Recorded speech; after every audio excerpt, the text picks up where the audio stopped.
What if the new nun at your school wasn't a nun at all, but a dangerously obsessed woman with a plan to seduce you, destroy your life, and call it divine intervention? Welcome to the wild ride of Bad Sister, a romantic thriller that's anything but holy.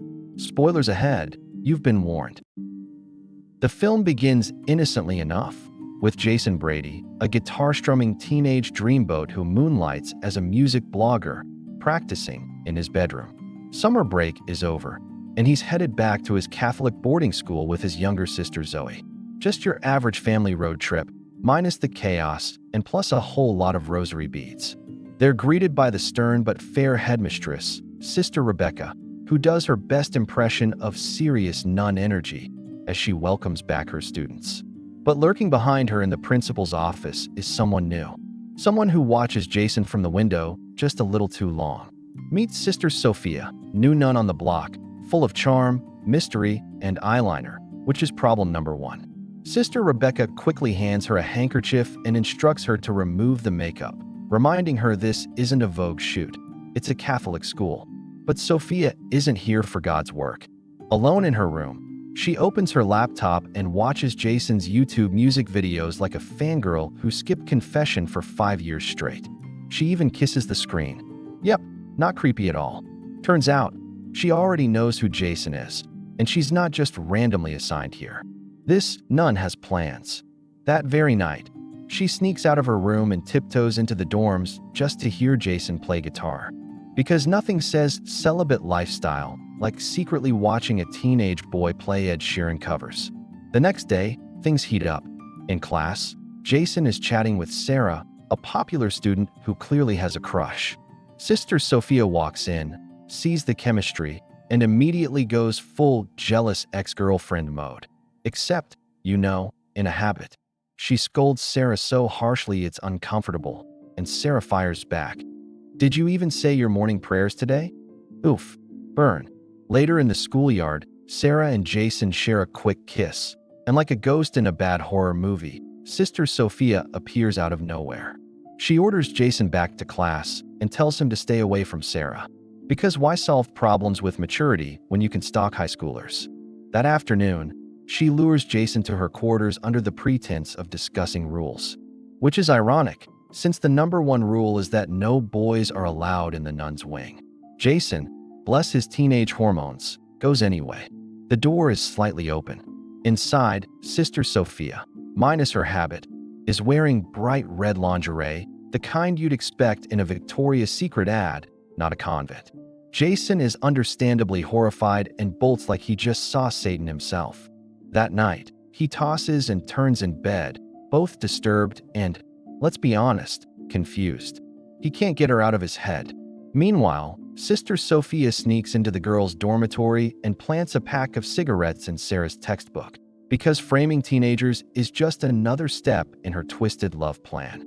Unfortunately for her, Sister Rebecca catches her mid-break-in, but Sophia plays it cool, claiming she was just checking security.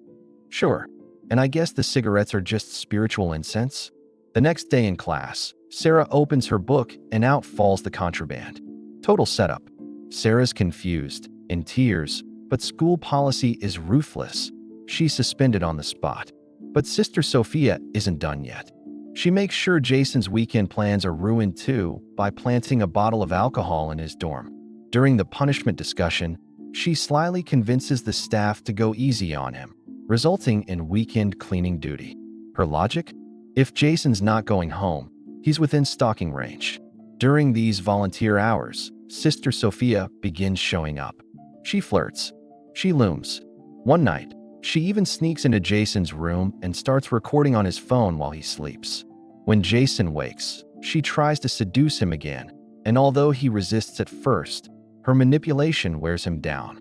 They share an intimate encounter, fleeting and clumsy, a tangle of emotions and misplaced desire. It's not the kind of moment written in love songs or whispered in candlelight.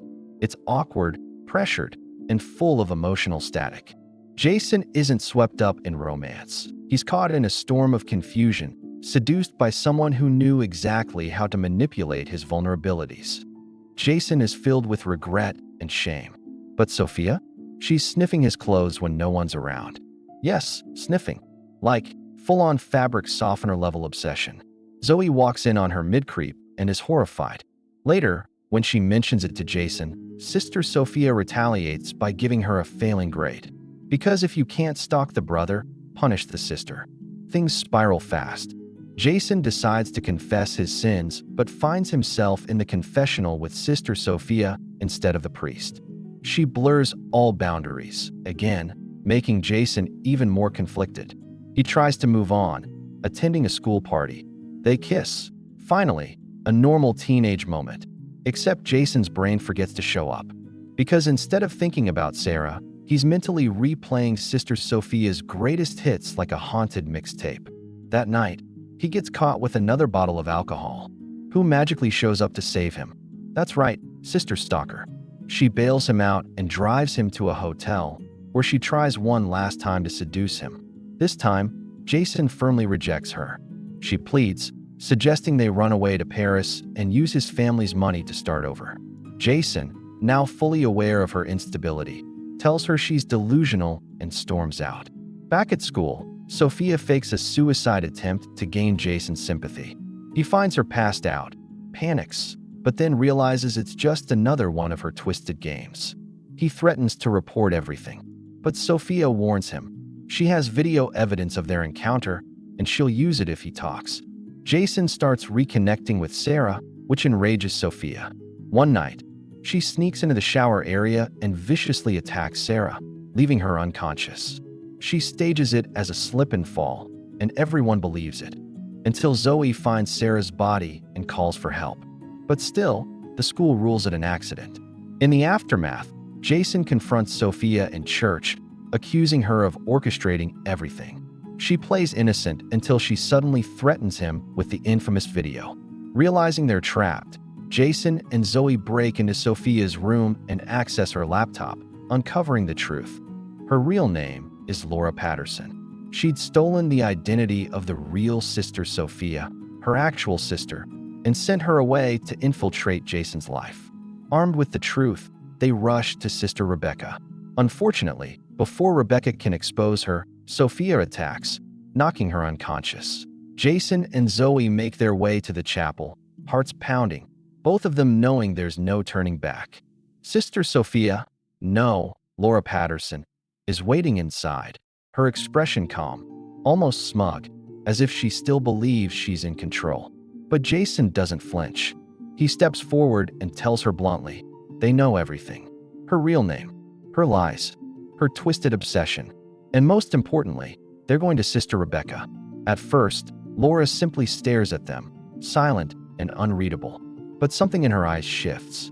Her calm facade cracks, and within seconds, it's replaced by fury.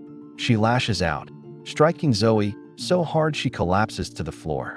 What follows is chaos. Laura attacks Jason with a fury that's been simmering beneath the surface for months. Sister Rebecca, bruised but still standing. She tackles Sophia, dragging her away from Jason, shouting for help. The struggle continues in a tangled mess of shouting, grabbing, and chaos. Jason, breathing hard, sees a screwdriver that must have fallen from a nearby maintenance tray, because of course, divine justice sometimes comes in the form of random school supplies, bringing the violent storm to a sudden, shocking end. Silence falls over the chapel. He pulls Zoe into a hug, holding her like someone who thought he might never get the chance again. 7 months later, the students graduate in peace. No more secret nuns, no more psychotic love triangles. Just diplomas, dreams, and hopefully a much stricter hiring process at the convent. Because if there's one lesson here, it's this: always Google your nuns. You never know who's praying and who's praying.